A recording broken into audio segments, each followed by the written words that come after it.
What's up, guys? We got episode 15 of the Burton Breaks podcast. It's actually kind of crazy that we 15 episodes in. I mean, let's start off with just that. It's not even on the list of stuff that we were going to talk about, but what are your thoughts kind of 15 episodes in? I mean, we haven't really seen a lot of traction yet. I feel like most people who were doing a podcast at this point probably would have just given up if they hadn't, had one viral, clip or one episode that did really well. I mean, we had, 300 views on one or whatever, but, it's just one of those things where I think we got to keep grinding, get some big guests on, and just keep putting in the effort. And it's one of those things that hopefully snowball over time. But I've had fun doing it. I mean, what are your thoughts so far on the first 15 episodes? I think it's better to have 15 episodes that are mid, so you can have that one episode that's good with the like, I don't know, guest that's gonna change it.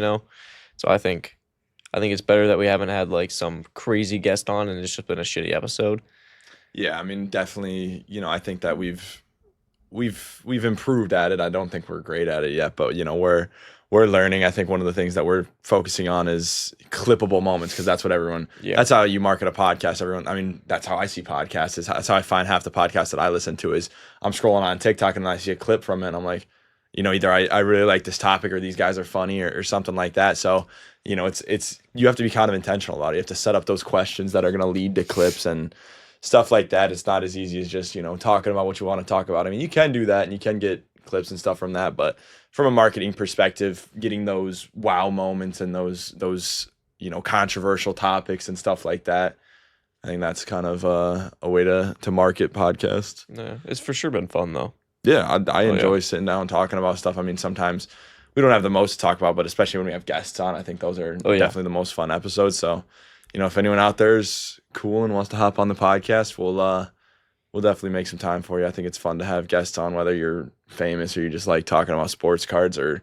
not even sports cards, dude. You want to talk about business, you want to talk about sports in general, you want to talk about anything. I mean, we really don't care. I'm not even tied to talking about sports on this thing. I like talking about movies, television, obviously sports and sports cards is, kind of what we've built this brand around. So that's always a good topic to talk about. But I mean, I like Legos. I like all sorts of things. So it's really not tied to just like one topic, I feel like. Yeah, that's true. No, it's fun to talk about anything on a podcast. I like not being super tied down, but people kind of expect the. Yeah, I think it's good to cover like the sports card stuff. Speaking of, we do have a fun segment to start off. Yeah. We were talking about this a little bit on stream yesterday, but you want to lead us into this? Give us like this is exactly what we're talking about for the clips. He's gonna ask like a leading question, and then we're gonna clip this right here. So starting off. The Kaboom market has exploded over the past couple months, in the past year. I want to know your thoughts on any good other investment opportunities. Restart. First, we need to just talk about the Kaboom market. So just say like the Kaboom market has exploded. What are your thoughts on this? Is it getting pumped up by influencers? And then we'll talk about the Kaboom market, and then we'll do a separate thing talking about other cards. Gotcha. You guys get the behind the scenes right here for anyone who's listening to the full episodes. Okay. The Kaboom market has exploded over the past couple of years. The Kaboom market has exploded. Okay, start over. Not years, months. The Kaboom market has exploded over the past couple months. What are your thoughts, and why do you think that is? I mean, you see a lot of the influencers pushing it out. I mean, it's crazy because you look at like Joe Milton, for example. He's a backup quarterback on the Dallas Cowboys. I mean, Dak Prescott just became a Pro Bowl. That means he's a top 3 quarterback in the NFC right now. He's the backup to a top 3 quarterback in the NFC, and his green Kaboom 1 of 1 just sold for $20,000. That seems like the craziest overpay for a card I've seen in my life. But over the last 3 months specifically, the green and gold Kaboom market has taken a next level leap. I think it has a lot to do with speculation over Panini losing the license. I myself have fallen victim to this. I just purchased a green Kaboom for $25,000. I feel like an idiot in a way. I'll make a video on which one I bought soon. But I'm buying into the hype, dude. I mean, you look at Ashton Genty, for example. This is a great example. Literally 1 month ago, or I think it was like December 13th or something, his green Kaboom sells for $13,000. Less than 1 month later, on like December 4th or something like that, The same exact card, ungraded, sells for $25,500. That is almost 2x in less than 1 month on the same exact card. The green Kaboom market just keeps scaling up and up and up. It's actually nuts to me. Aaron Donald, PSA 8 green Kaboom, $25,000. Mean Joe Green, Hall of Famer, amazing player. He doesn't have the greatest sports card market. His green Kaboom just sold for $18,500. It's specifically these 2025 green Kabooms that are carrying the most weight. Like I know a Derrick Henry from 2024 green Kaboom that just sold for $16,000. You're telling me Mean Joe Green and Earl Campbell outsell Derrick Henry in a Ravens uniform? The 2025 green Kabooms, because it's that cooler artwork, the cooler design, those ones are doing really, really, really well. I think if you're someone who's looking for, this is a very high risk, high reward investment. Like I know that this could all fall through and the green Kaboom I bought could go right back down to $10,000. Like I'm very aware of that. But with them losing the license and these never getting produced again, there is also that opportunity where these turn into the PMG of the current sports card market and people just keep wanting these and they're the most sought after card in sports card because honestly right now I think they are the most sought after sports card and on the market is green and gold Kabooms. That's my take. No, I mean it's like the downtowns this year, kind of dog. The Kabooms this year, fire. Yeah, I've always been a Kaboom guy. I mean, we've had past episodes talk about my favorite case sets and stuff. I've always been big on the Kabooms. They're overrated right now, and I feel like I keep saying they're overpriced and all this stuff, and I just bought one, but at the same time, I'm not just because I think it's overpriced doesn't mean that I'm not gonna buy into the speculation, and I think that people are gonna keep on shooting these things up because you see big influencers who are making YouTube videos and stuff. They got 5 or 6 of these things, and they just keep buying them and flipping them and buying them and flipping them because the market just keeps leveling up and leveling up and leveling up, and I'm all aboard. Yeah. What's going back to the first question I asked to when we skipped it? What's another good card that you could put in as another investment, whether it be like Prism 101s, just like base 101s, or like downtowns? Yeah, I mean, it's one of those things where you want to look at what are some iconic cards that once Panini loses their license, what are people going to miss the most and what are people going to go after the most? First thing that came to mind was the new Prism Black mangas, but then I'm like, none of those are numbered. Those don't have a finite, scarcity. So I'm like, I'm staying away from those. Those could be printed, there could be 5 of those, there could be 500 of those per player. If it's not numbered, I'm not touching it as like a high-end investment because those mangas sell for a very absurd number for what they are. Yeah. Then, obviously the number 2 case hit, in my opinion, is downtowns. Do we want to go after gold downtowns and black 1-of-1 downtowns? I think there is a market there. Or gold vinyl even for optic downtowns. I think it's possible.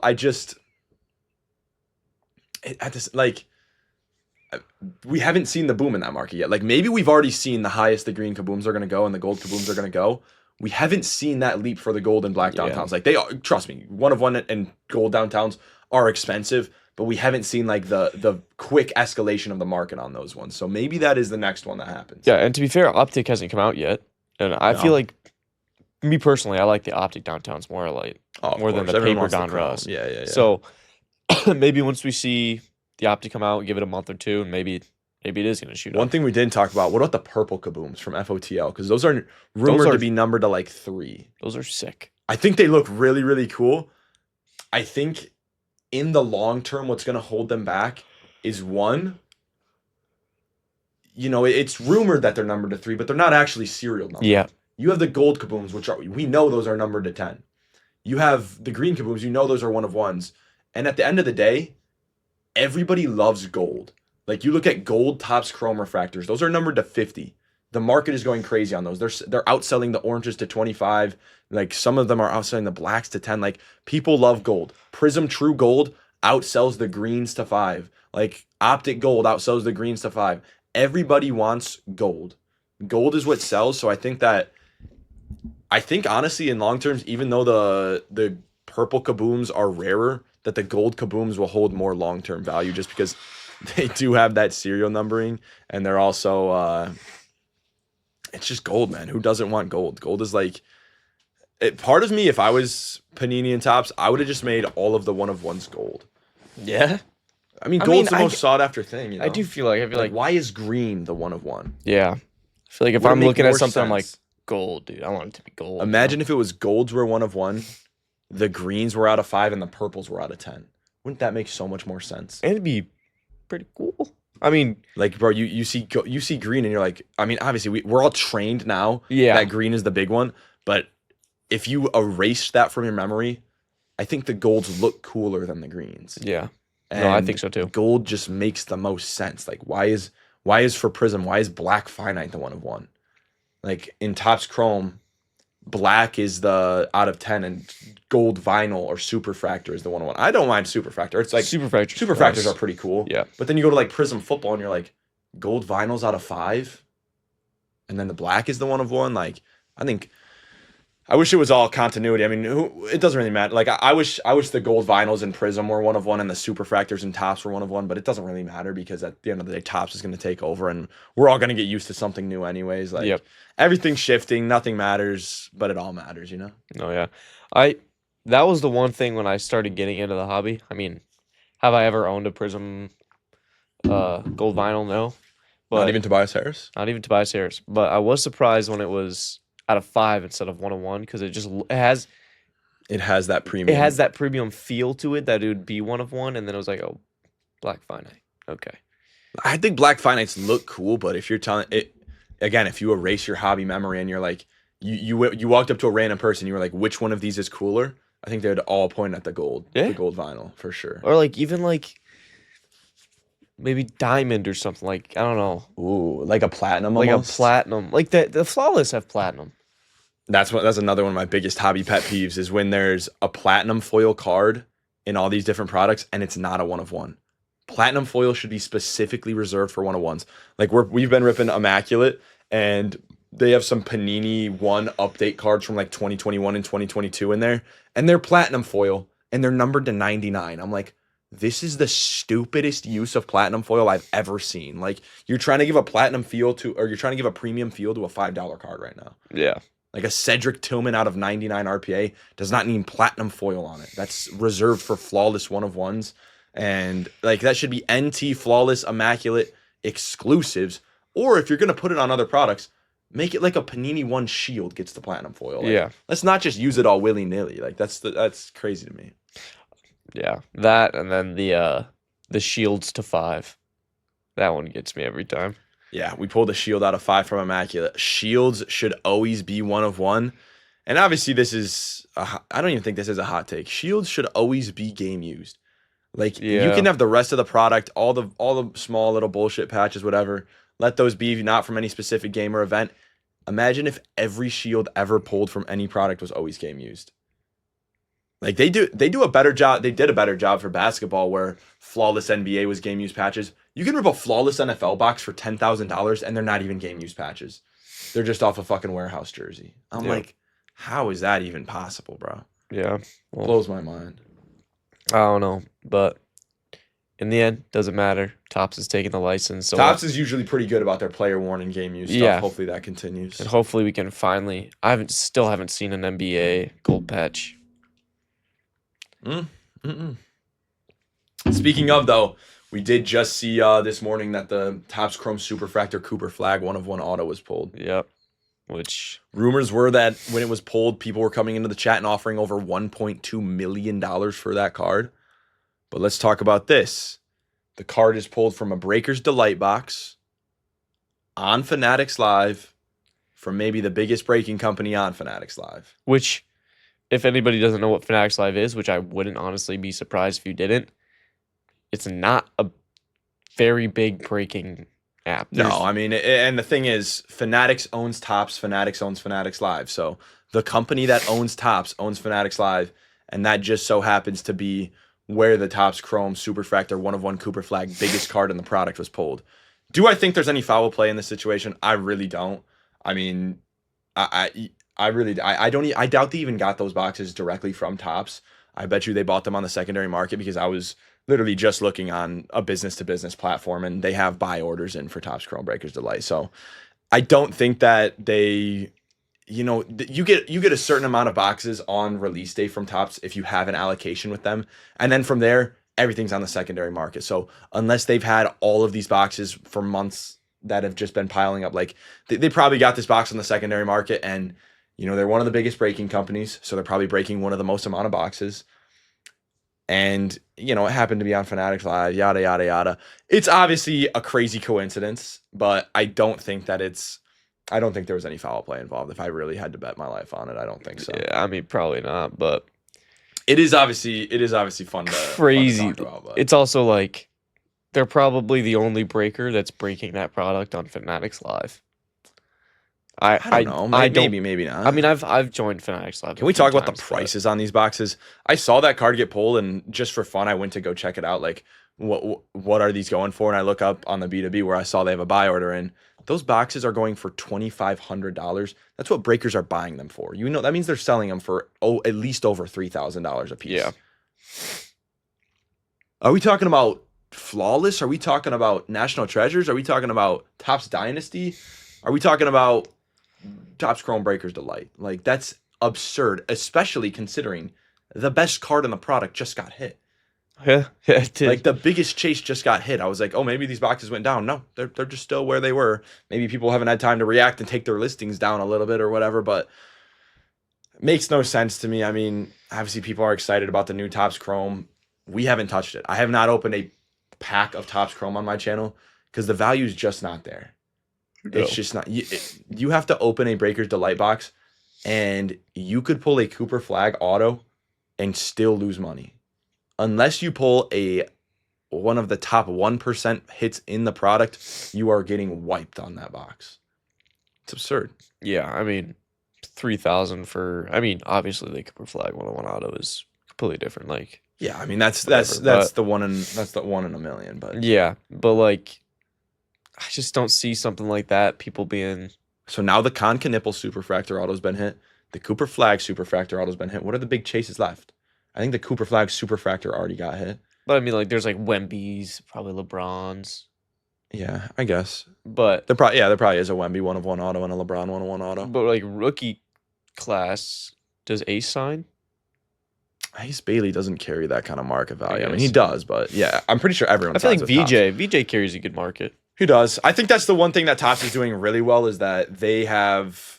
Everybody signs. We don't have to worry about do they sign with Panini, do they sign with Topps. I think everybody's with Topps for that basketball class. Yeah. And that should be the way it is moving forward. So I think that's one of the really exciting things is you don't have to we ripped Panini for a year without being able to pull Drake May, Caleb Williams, Jaden Daniels autos, Bo Nix autos. Now it's just gonna could you imagine if we were ripping Prism and it had all those autos? Instead we're just chasing McCarthy and Penix autos. I mean the prices would go skyrocketing down because there'd be so many. I don't know. I mean, JJ McCarthy autos still sell. Do they really? Well, they did before he stunk it up, but like just not because of the supply and the demand, I would say. But regardless, always it's interesting. I mean, that's coming up on April 1st, guys. Panini officially loses the license. Do you think they're gonna continue with? They got WNBA license, right? Yeah. Do you think they're just gonna just ride it out with WNBA? Yeah. I mean, I guess. I think they should sell the Topps. I mean, I think so too. Just sell the SKUs, man. Imagine we get Topps Chrome and we get. It doesn't even call it Panini Prism. Call it Topps Prism. I don't care. Yeah. But I mean, essentially, it would just be Fanatics buying Panini, just like Fanatics bought Topps. Like Topps was along well before Fanatics bought them. Like Fanatics bought them like 2 or 3 years ago. Like it hasn't been that long. So it would just be the same exact thing where they come in and they buy Panini and then. We just can now that since Fanatics owns the license, both products can be licensed. Yeah, and we're getting Prism licensed, and we're getting Topps licensed. I still have little faith that will happen, but it doesn't sound great. No, from what I've been hearing, it's not looking promising. Oh man, I wish. You would think that they probably would have sold it a while ago when it had the most value, because now that they're losing their license, they don't have a lot of value. Yeah, and they're kind of backed into a corner currently. Yeah, because they're like WNBA and collegiate or sell. I mean, if they want to drop collegiate absolute, I would still rip it for the Kabooms, I guess, but it's not going to be the bread and butter. No. It's not going to be the big thing. Not at all. Which kind of... I would still, don't get me wrong. I'd love to chase an Arch Manning Kaboom and Raiola and, all that stuff, but it doesn't hit the same. No. Same thing with the collegiate NT. It's like it's nice you hit, but there's like I feel like there were so many bowl patches. I feel like they're all I love super those. cool. Like, don't get me I wrong. I do like the collegiate products a lot of the time because compared to the NFL product, they're just so affordable. Yeah, that is true. For like you can rip a high end NT collegiate box for less than $1,000. You want to rip NT NFL, it's 3,000, and a lot of the times I'm seeing better return coming out of these NT collegiate boxes. Yeah. Albeit the ceiling is much higher on the regular NT NFL, but beggars can't be choosers, man. There's pros and cons to each. Some people won't do it in college uniform. Some people only want the NFL stuff, and some people only like the college stuff. Like they're just a big Ohio State fan, and they want to go pull a Julian Sayin and a Quinshon Judkins and a Will Howard, and Yeah. that's cool too, man. There's no really right or wrong way to collect. Just do what you enjoy. Yeah. The NFL playoffs have finally gotten to the semifinal rounds or the Divisional. divisional rounds. We don't play till Saturday, right? Yeah, Saturday and Saturday. Sunday. 2 games Saturday, 2 games Sunday. Who are your frauds and who are your watches? I like that. Who are you? Wait, what was the second one? Watches. I don't know. What the fuck is watches? Who's the people to watch and who's the people that are frauds? How about we go frauds and legit? Frauds and legit. That's the word I was looking for. Legit and frauds. Legit and frauds. I would say. I mean, there's a polar bear in Arlington, Texas. You know what I mean? His name's Caleb Williams and Ben Johnson. Like the Bears are the biggest frauds we have seen make it to the divisional round in a very, very long time. It reminds me a lot of the voodoo magic that the Chiefs have been pulling off. The Chiefs sucked this year. Maybe Ben Johnson went over and slurped off Andy Reid and stole some of that voodoo magic. I'm not quite sure what it is, but when you have all these games where you have these improbable wins, at some point, is it skill or is it luck? I think it's just bullshit. I mean, they had a 0.05% chance of winning against the Packers. And you think about the last time they beat the Packers. What had to happen for that? Oh, we dropped an onside kick that went right into our hands. Oh, we couldn't score. We let up. Our defense just let up. And then all these things. And then this time they beat the Packers. 7 points left on the board from field goals. Just you can't lose that game. You're up 21-3 in the playoffs and you're throwing screen passes to your offensive lineman who then fumbles the ball at your own 20-yard line. Thank God the Bears didn't jump on that. But how about textbook 101 of how to lose a fucking playoff game? You're up 21-3. Instead of running out the clock, let's run a screen pass to an offensive lineman on our own end so he can run with the ball like this and then fling it off his kneecap. What are we doing? Matt LaFleur, that was an embarrassing performance. And thank God he is not going to get fired so he can stay in this division. And I saw it on ESPN, but we'll come back to that. He's not getting fired. But yeah, the Bears are absolute frauds. They are going to get wiped by the Rams. Secondary is dog shit. I mean, you look at the games that they won this year, just terrible games. I mean, they needed a prayer to beat the Las Vegas Raiders, who are now picking first overall in the NFL draft. They had to win on some bullshit against Cincinnati Bengals, who dropped 44 on their head with Joe Flacco at quarterback. Absolutely unbelievable.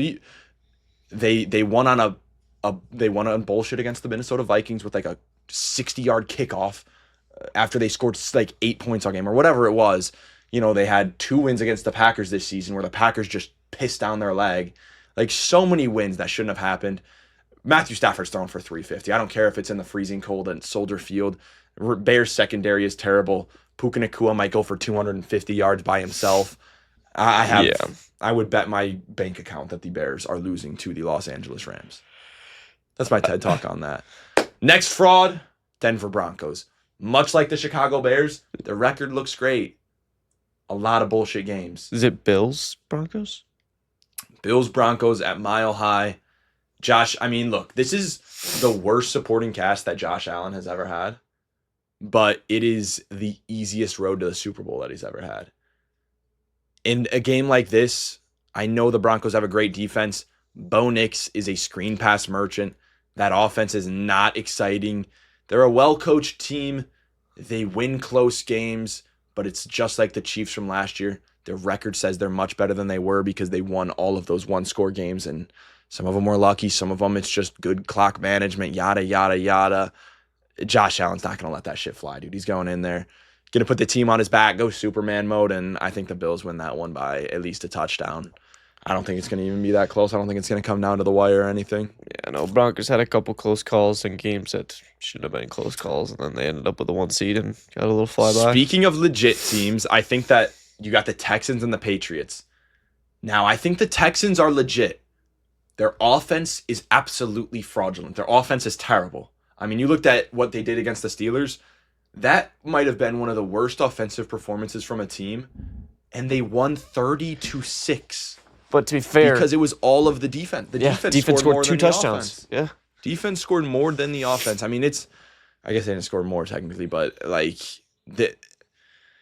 that is maybe the best defense that we have seen since before the 2000s. Like, this is an all-time defense. If CJ Stroud can play anything near his rookie year level, the Texans could win the Super Bowl, honestly. Like, I do have the Patriots winning this game just because I do not trust the Texans offense, and I do trust the Patriots defense, and their defense will keep them in the game, and I think Drake May will have some clutch moments towards the end. But this feels like a 16-13 win on a field goal type of game for me. If your defense is any good, you should be fine against the Texans. I don't know, dude. I mean, you got to be able to put up some points. That's what I'm saying. I mean, I trust Drake May to go get those points. I think so too. And then last game that we haven't talked about in the NFC, you got. Why am I brain farting? Not the Rams and the Bears. The Seahawks. Seahawks and 49ers. I got a pretty big Sam Darnold card right now. I've been holding that one of his biggest cards in existence. I bought it real low before they beat the Rams, before they beat the 49ers. Now they're back at the 49ers. They are, pretty large favorites in that game because Kittle's injured. Bosa, Fred Warner, their rookie Mykel Williams. They've got a lot of injuries right now. I don't know, dude. I feel like they're getting a little bit too much love from Vegas right now. I think they're like -200 something, -205. -205. I think they should be closer to like -150. I get it's in Seattle. They do have a really good defense. They already beat the 49ers, but playoff CMC, bro, he's different. Like, they beat the Christian 49ers. Nasty. And now they play the 49ers with less people than they had before. Yeah, but when they beat the 49ers, their offense wasn't good. Like, they scored 13 points. It's just the fact that they scored the 49ers scored 3 points in a football game. Yeah. That's not going to happen twice. Like, no. Kyle Shanahan's a better coach than that. He will not let that happen twice. I think that the Seahawks have to score at least 24 for them to win this game. I think the 49ers are going to get to at least 20 in this one. It's going to be a lot closer than people think. I do think the Seahawks are going to win. But I think there's value on betting the 49ers there. I think that you're getting pretty good odds. So that's probably the Texans-Patriots will be a great game. The 49ers-Seahawks will be a great game. I think Rams win by a touchdown. I think Bills win by a touchdown. It's my that's my NFL playoffs predictions. Like that. What do you got? I'm kind of the same way. I got Rams. I want to see 49ers. They're way too banged up, dude. Yeah? It's going to be the Seahawks. Why do you want to see him? Because Purdy's an Iowa State guy. True. And then, I got Patriots. I don't think the Texans' defense could withstand. Can't carry him to a Super Bowl? No. I mean, but look at the Eagles last year, dude. Like, Saquon was different last year. That's the thing. Yeah, it's not like the Texans have a Saquon. Nick Chubb. Woody Marks looked pretty good. Woody Marks did look pretty good, but Jalen Hurts and CJ Steelers. Dude. Isn't it funny how similar those teams are? It's literally like the Texans are the Eagles from last year, except they have a worse offensive line and they don't have a Saquon Barkley. Yeah. Like, they don't. If they had like some identity on offense, I would trust them to get to the Super Bowl. But they just don't have an identity on offense. Like, Nico Collins went out with a concussion. Who knows if he's playing next week? Their passing game has been shit. Yeah, that's right. I forgot about that. CJ Stroud has been shit. Their offensive line is okay. Their running game is okay. Like, they don't have an alpha. They need either an elite running back, an elite quarterback, or an elite receiver. I like Nico. I don't know if he's elite. Maybe it's his quarterback holding them back, but they're just so mid offensively that it's going to be, your defense can carry you so far, but at some point, your defense is going to hold them to, 13 points, and you're going to score 10 points, and you're going to lose. Yeah. If your offense isn't like that. So which game will that happen in? I think it's going to be the Patriots, but could be the AFC Championship, could be the Super Bowl. I'd be blown away if the Texans won the Super Bowl. Yeah. No, but there is a way in which we have 3 of the final 4 being 2024 NFL rookies. 2024 boxes just keep on rising, dude. Yeah, imagine Bo Nix, Drake May, and Caleb Williams all in there. I'd be happy if one or two of them got in. I don't think all three will, No. but No, I think the 2024 quarterback class is nuts, man. I mean, you think about Jaden Daniels. Like, we don't even have Jaden Daniels in the playoffs. The Commanders were injured all year. I mean, they didn't look good even when they were healthy, but I mean, Jaden Daniels went to an NFC Championship game his rookie year. Jaden Daniels is clearly a special talent. He reminds me a lot of Lamar and stuff. So yeah. you got that, and then JJ's had flashes. I mean, he wasn't what we thought he was going to be, but he needs to get that shit figured out in the offseason this year, dude. I don't know, dude. He had good games where you're just like, okay, I see the potential. But you can't be like, I see the potential, and then the next game throw for 85 yards and 3 interceptions. I know, I get it. I mean, yeah, he was also kind of like a redshirt rookie, so he got a year to watch and everything. So I think next year, if he's not good in that offense next year, it might be time to move on. But I think that he's gonna figure it out. It's not lack of. I think weapons. Penix Jr. is the one in that class that I'm really like. I don't think Penix is good. No, I think Penix is he very. had a pretty mid. big market though. It was He like did. a pretty big market. Like, Isn't that funny? Everyone has a big market until they start sucking. Like, I remember when Will Levis cards were huge. I remember when back in 2022, bro, Kenny Pickett and Malik Willis cards were huge, which Malik Willis cards might be back on the rise. But dude, he's better than Jordan Love. Honestly, the Packers offense looked better with Malik Willis than Jordan Love down the stretch. That is crazy to say. Malik Willis is going to get a bag. He's going to go somewhere. Where do you think he'll play? I think it's a team that just lost yesterday. Do you really? I think he's going to the Steelers. Yeah, I could see it. I think that'd be kind of fire. A-Rod has like mentioned he's coming to the end. I think it could be Steelers. Even if A-Rod comes back, just Malik Willis, just go there. I think Raiders could be a good one to go to. Gino is not doing Raiders the job. have the first overall pick. Dude, they're going to get Mendoza. I don't think Mendoza is going to be that good in the NFL. Neither do I. But I also agree that he has to be the first overall He's got to be the first overall pick. Like, because Raiders don't really need anybody else other than a QB. Imagine you're the GM, and then Mendoza does end up being good, and you're just like, the guy's just your boss is like, why did you not draft Mendoza? Like, that's the most obvious number 1 pick of all time, and you didn't draft him. Like, I don't think he's gonna be good. Part of that because he's gonna go to the Raiders, and the Raiders are gonna fucking kill him because they have no offensive line, no receivers, no running game. Like, oh, they have Gentry actually. See, the thing is, like, these teams that like sucked last year had like Giants. They've got Jackson Dart. Like, they'll be fine. I like Dart. I do like Dart. I think Dart is one of those situations where, like, in terms of the card market, there's no other chases in 2025, so everybody's focused on Jackson Dart right now. He's actually not like that good or anything. He's like okay, great. But he's not going to be like a Josh Allen or a Patrick Mahomes or anything, or a Lamar Jackson. So everyone's just focused on him and spending money on his cards because there's nothing else, no big other QBs to chase. I think the Jackson Dart market is due for a. Yeah, I think you get Cam Ward could be good. I think Cam Ward is a sneaky buy this offseason. I'm gonna buy some Cam Ward. So am I. Not that I think the Titans are gonna be very good, but Cam Ward, you just watch him and you're like, wow, like some of the stuff he does is really impressive. But he's got absolutely no weapons and a shitty offensive line that he's. That's the worst quarter of a second. That's the fucking worst part about being the first overall pick. Could you imagine, like, wow, I just worked my whole life. I'm the best player, in the draft. I'm gonna go first overall. Well, that means you have to go to the worst possible situation in the NFL. You're going to the worst team. Like, why are teams usually the worst team? Usually because they have a shitty offensive line and no weapons. Because, that's like offensive line is the biggest thing in NFL, in my opinion. If you don't have good trenches, you're not going to win games. So usually rookie quarterbacks just get stuck back there with a lot of the times first-year head coaches, because if you get the 1 pick, you fire your coach because it was the worst season ever. Yeah. And then you get stuck there with a bad offensive line. And there's very rare cases of a number 1 overall pick going into a good situation. Like, I think Caleb Williams got pretty lucky. Yeah, because the Bears were kind of on the rise, and they had that. The reason they got that pick was from the Bryce Young trade. Like, they had the first overall pick in 2023. They still believed in Justin Fields. They traded back, and the Panthers got the first overall pick.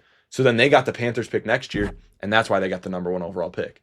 So realistically, they shouldn't have had the number 1 overall pick. So it's not like he was going to the worst team in the NFL. Yeah, that's true. But I think Malik Willis, I think he goes to the Cardinals. I don't think Kyler Murray's going to stay there for not much longer. True. I And forgot about the Cardinals. Brissett. Who's drafted second overall? Is it not the Giants?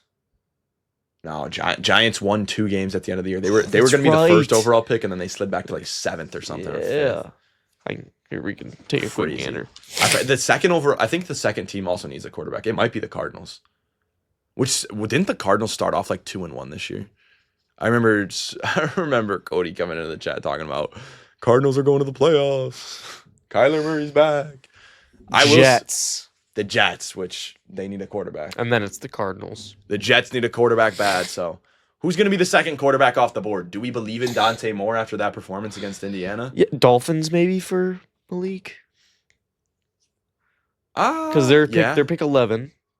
But then like honestly, if I'm the Dolphins, I'm going with Quinn Ewers one more year.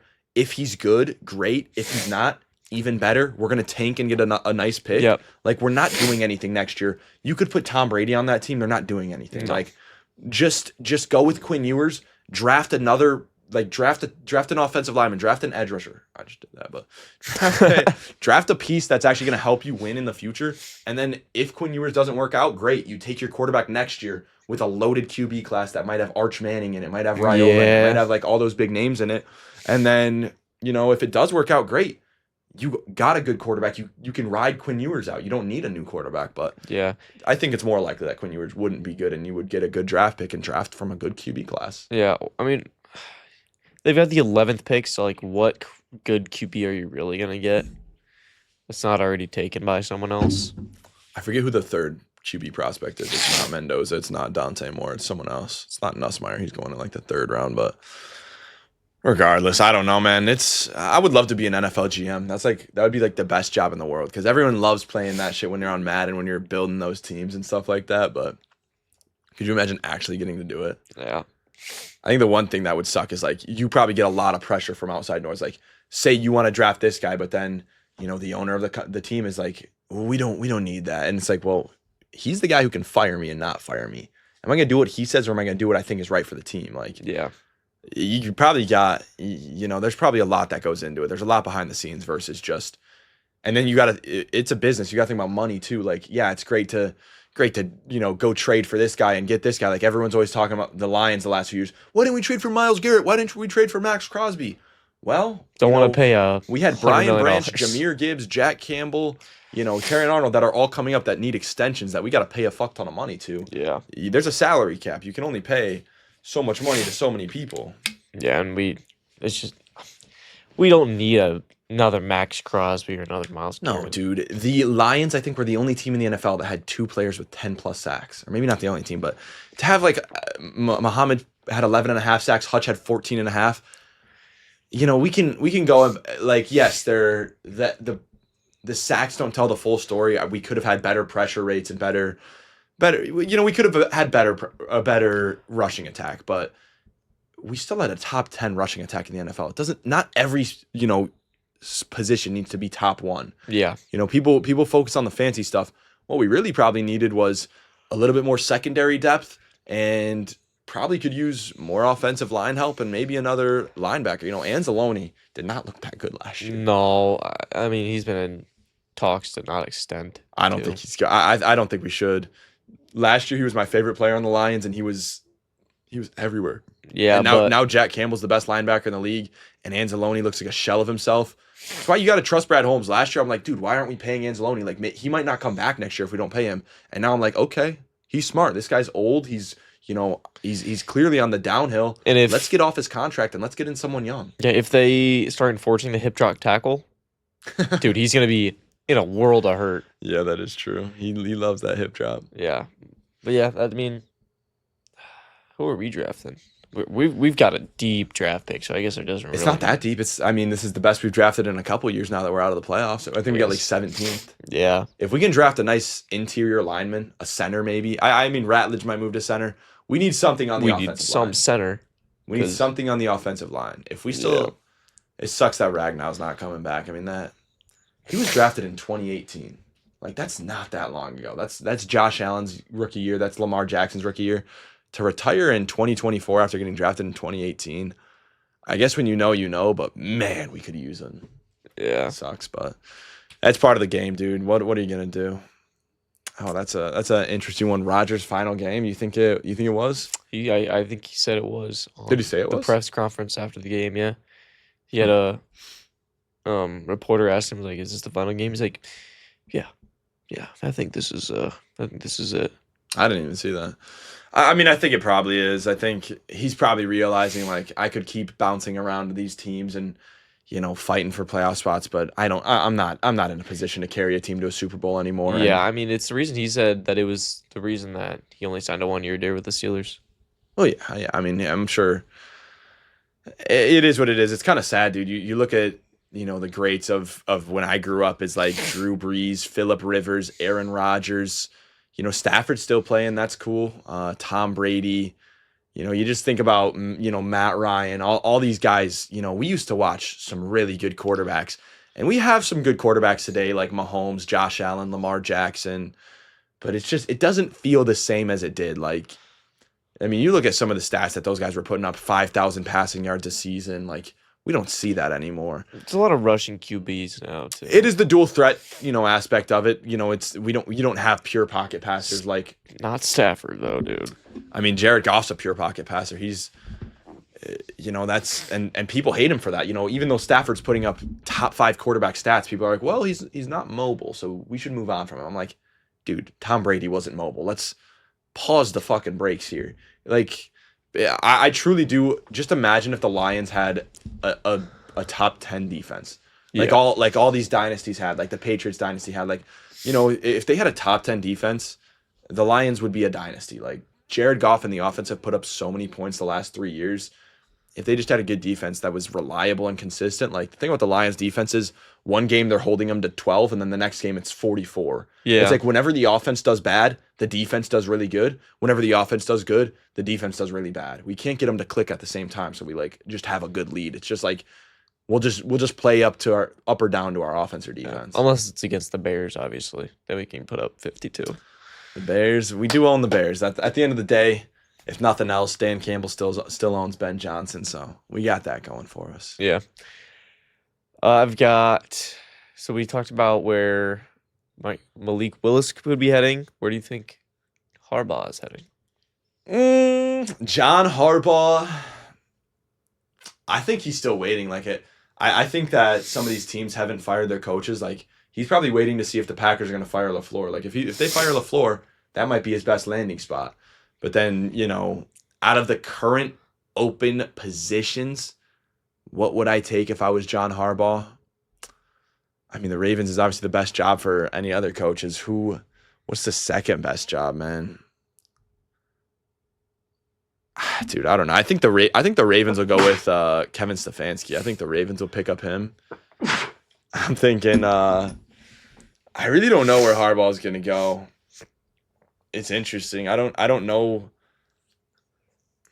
I would maybe the Raiders, like, just because they have the first overall pick, they're owned by Tom Brady. They seem like a team that could be trending in the right direction, but Damn. you blow that shit out. I do need to blow that shit out. Go for it, dude. Maybe Miami. I saw rumors of what if the Dolphins hired Harbaugh and then they also got Lamar Jackson, so then they could stick together. What am I saying? The New York Giants. That's where he's gonna go. Yeah. The New York Giants. Yeah, they have Jackson Dart. They have Scatabo. They're in a position to really turn things around in New York. I think it's a huge market team. That's a legacy team. New York Giants makes the absolute most sense to me. I think that Harbaugh's going to the Giants. The Bowl, dude. I feel like he did nothing wrong. Justice for the Bowl. Dable? Dable. The Bowl. The Bowl. Dable. The Bowl. Justice for the Bowl, guys. Justice for the Bowl. Justice for the Bowl. That's crazy. How do you just blow your nose and you're still suckling? It's just constant. Okay. Constant. National Championship, Indiana versus Miami. I have been on. What's crazy is I always can predict the things that I don't bet. Like prior to the playoffs, I said, "Oh, it's going to be Miami and Indiana in the championship." Don't put any money on it, of course. Now we got Miami versus Indiana. I've said it since the start. I think Miami's going to win the national championship. I really like their defense. Carson Beck has shown that he can get it done in the big moments. Indiana looks like they're on a different planet, though. Like, if I had to, I got to stick with my guts because I said it. I said Miami since the start. But dude, Indiana looks insane. No, Like, they look. they're blowing every team out that they play. Like, it's a team full of non-5 stars. Like, that's the thing. These are guys that 0 5-stars on that team. Yeah. that's so crazy, man. Like, Signetti's really that dude. The modern day Saban. If they got Mark Cuban donating money now, their NIL is about to be stacked. Next year they're gonna have some 5 stars, and that's gonna be scary. Signetti with 5 stars. Indiana's gonna turn into a dynasty very quickly, I think, because they still have that Mendoza's little brother is their backup quarterback, Seriously? and he looks nice. Yeah. Yeah, Mendoza and Signetti both got a seems like I hope the little Mendoza works out, because how dope would that be in the NFL? You got 2 brothers starting QBs. yeah. Like, when was the last Eli and Peyton? Yeah. That'd be Eli Manning and Peyton Manning vibes right there. That would be until Pretty sick. Oh, when we were talking about 2010s quarterbacks, I didn't even say Peyton Manning and Eli Manning. oh yeah. Dude, we used to watch gods play. Now we watch fucking who's in the CJ Stroud. We watch CJ Stroud versus Jalen Hurts. yeah. Come on, bro. We watch Jalen Hurts in the Super Bowl now. Oh, we how do you know you're in the good days before you're actually in the good old days? Yeah. I don't know. So you still got Miami winning then? I got to rock with Miami. That was the OG pick. I think that their running game is really solid, and I think that their defense will hold Indiana to 20, and then their offense will score 24. We're gonna pray. What was the score of Miami over they played? I don't remember. I think it was like 24 to something. Yeah. It wasn't like super high scoring. I don't No. think. But I think Indiana's gonna put up at least 30, dude. They cook. Miami's putting up like 14. Oh, Trinidad Chambliss is probably going to the NFL this year. Trinidad? Trinidad Chambliss, yeah, I'm not a big college guy. I don't know. the guy who went to Ferris State. Oh yeah, that's right. Oh, Jesus, man. This guy's girlfriend goes to Ferris State. Doesn't even know that. Yeah. It's crazy. I did hear he went to where Ole Miss, but I didn't remember. That's what they played. You heard he went to Ole Miss. Yeah, on like a TikTok. Yeah, gang, we just watched the game and we were talking about it the whole time. No, I'm saying originally. That's where I heard it. Yeah. Yeah, he looked pretty good last year, but I mean, he could be drafted. He could be one of the. I think he could go to the Dolphins. Yeah. Trinidad to the Dolphins. That could be kind of sick. I mean, Ferris State isn't a bad college for football. No, they're pretty damn good. They Pretty should probably damn be good. D1. Yeah. They're a dynasty in D2. Yeah. That's a topic for another day. I like this next topic. How about you give me the layup here, dude? Let me start talking. Yesterday, in a game against the Hornets, James Harden has surpassed Shaq in points to go to number 8. Number 9 all time. Number 9 all time in points scored, and is closing in and could be a top 5 in the next few years.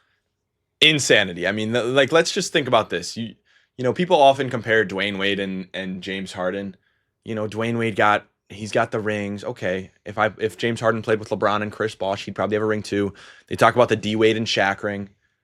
When was the time? When did Harden ever play with a player of Shaq's caliber? Like, Shaq was still very dominant during that run. You know, it's not Lakers Shaq or Magic Shaq, but he was still very good. And that was a much weaker NBA. Like, you look at the competition that they had, that Dwayne Wade was going against, it's nothing like when Harden was in his prime going against the 2016, 2017, 2018 Warriors. And, you know, like, come on, man. Like, it's just a complete cop out. You look at what Dwayne Wade was doing when he was 36 years old.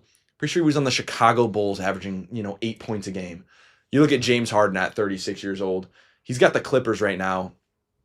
They had no Kawhi. They had no Derrick Jones. Like, they were super banged up to start the year. He was putting up 50-point games, 35-point, 10-assist games. They were still losing. Like, that roster's terrible. Bradley Beal. Yeah, Chris Dunn, dude. They had Chris Paul, Bradley Beal, Derrick Jones Jr., Kawhi Leonard. All those guys have been injured for most of the year. Or Chris Paul got sent home. Bradley Beal's done for the season. Like, maybe the worst constructed roster in NBA history. And you just got James Harden and Kawhi Leonard putting that team on their back and carrying them. Like, that is a bunch of randoms. You got Zubac. It is Zubac, Harden, Kawhi, and randoms. Like, that team is awful. And currently they have the best record in the NBA over their last 10 games. They beat the Pistons twice in the last 10 games. Harden just put up 32 and 10. Kawhi's putting up 35. Kawhi just put up 55. It's time to put some respect on Harden's name. We love to talk about LeBron's longevity. That's great. You look at guys like Curry and Harden, they're right up there with that. When have we ever seen guys that are 36 years old and still top 10 players in the NBA. Like Curry and Harden were both drafted in 2009. I get we got modern medicine and stuff like that, but you look at a lot of guys from that draft class, they've taken a steep decline in their play. You know, Blake Griffin was the first overall pick in that draft class. Shout out Blake. He's retired. Russell Westbrook was drafted 2008. Russell Westbrook's been bad for 4 years. Like, again, Blake Griffin and Russell Westbrook's games were built off athleticism. Harden and Curry more so skill, so it makes sense. But I mean, to be 36 and putting the team on your back and putting up 32 and 10, just past Shaq. You know, he's 9th overall in points scored throughout his career. Top 5 is not that far away. No, dude, he's got I think 8, 7, and 6 on the list are all at 32,000 something. 31,000. Yeah, Harden's like less than 1,000 points from those guys. That's probably like a season or two.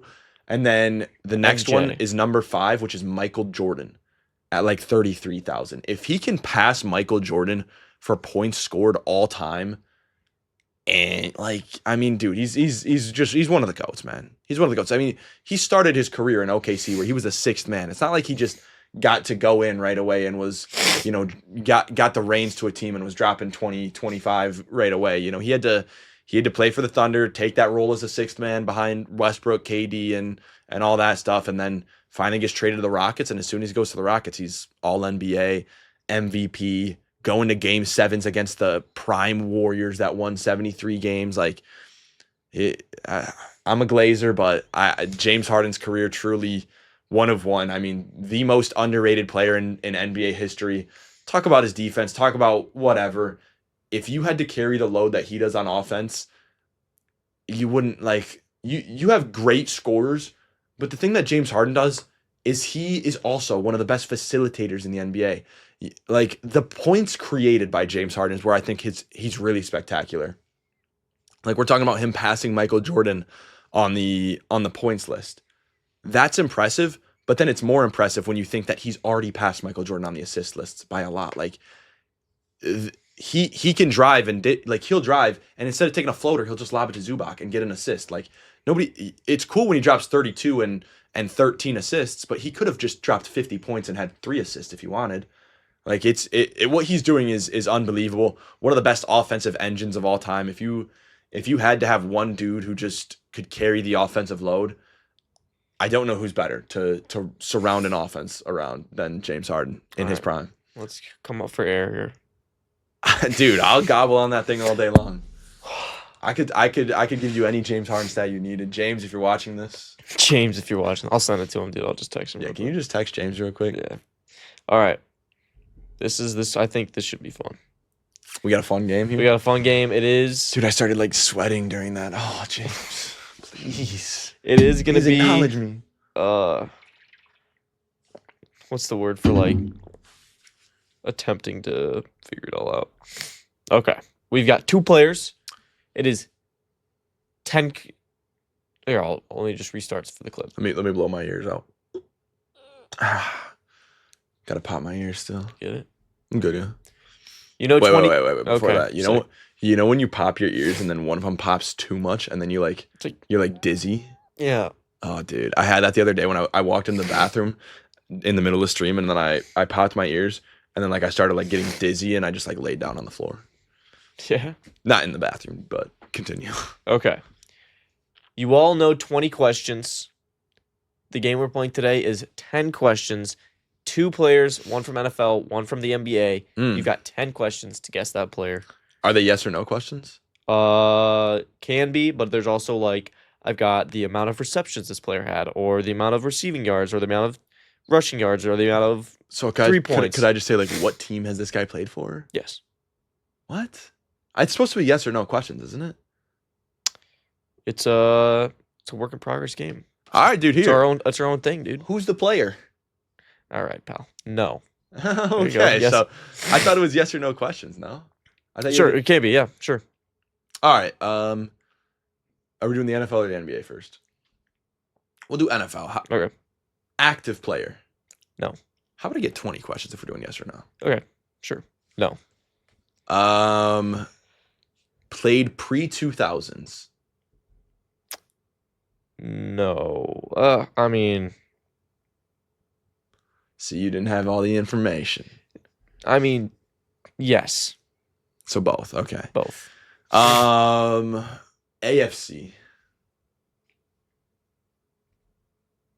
I mean, what am I supposed to do with that? Did he play in the AFC? Oh, yeah. I thought you meant like last AFC team. East AFC East, yes. for his longest tenure. I don't think, no, it was not his longest tenure, but he did play in the NFC East. The AFC East or the Or the NFC? AFC East. Okay. Play on 3 or more teams. Yes. Good Lord. Offense. Yes. Quarterback. No. Receiver. Yes. Played in the AFC East. Ooh. Did he also play in the NFC? Yes. Randy Moss. Yeah. Hey, I'm on that ass. That was more of an easy one. Randy Yeah, Moss that is- was. I got that in 10. But you got that at 10. That's why I said Yes or no 10? Dude, there's no way I should have gotten that in 10. That was nasty. that was pretty good. That was pretty good. This one's gonna be a little bit more difficult in this, and I know you know NBA, so it's gonna test your knowledge. This is my boy here. All right, so we'll see. Georges Niang. No. Okay. Fire away at the NBA. Active player. No. Okay. Play pre-2000s. No. All right. Eastern Conference. For his longest tenure. Longest tenure? Okay.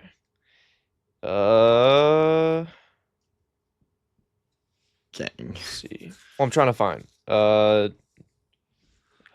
Think. Yes. Gang. Yes. Eastern Conference. Okay. Point guard? No. Center? No. Small forward? Yes. All right. Hito Turkoglu. Is that a guess? That's a guess. No. It's The player is. He's top. I'll give you a little hint. He's top 10 on one of the stats of all time. That could mean a lot of different things. But it's not going to be like a random ass player. Is he top 10 in points all time? No. Oh, dude, this is going to be tough. And you said Eastern Conference.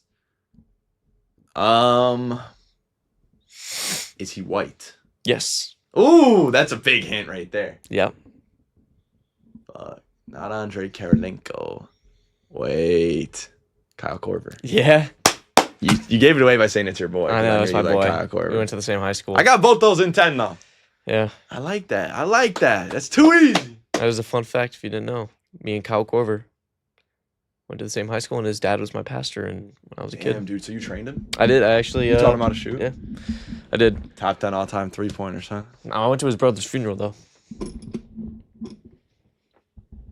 All right. Hell Yeah. yeah, dude. Thanks for letting us know, Yeah, man. he was there. It's a strange flex. That is a strange flex, yeah. Yeah, I don't know if I'd ever flex going to somebody's funeral, but Hey, I'm just saying.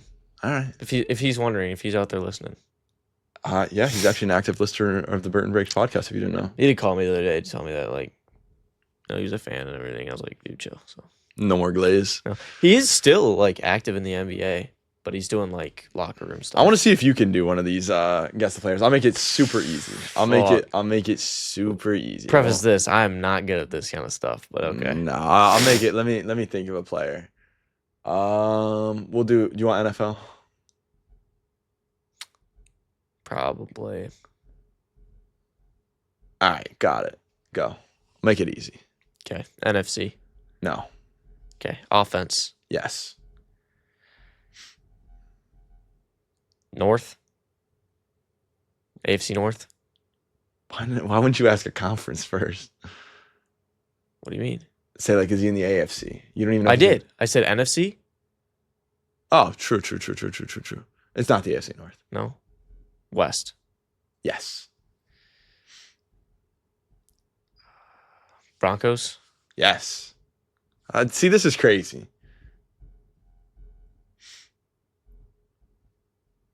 And you said offense, right? Yeah. Yeah. Receiver, No. running back, No. QB. Yeah.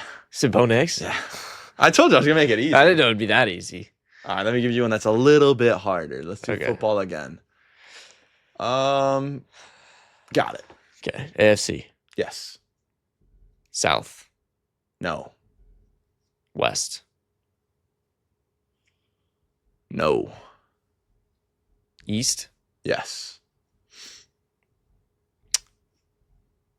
Jets, No. Bills, No. Patriots. No. Fuck, who's the last one in there? Oh God. Oh my goodness, I'm blanking. Last one's Dolphins. Is it Dolphins? Okay, Yeah. Dolphins. Yeah. You probably didn't need to ask that. You Yeah. probably could have just, but now you're down to 2 left.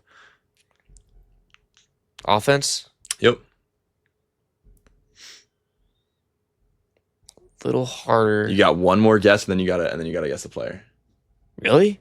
You're at 9. Oh.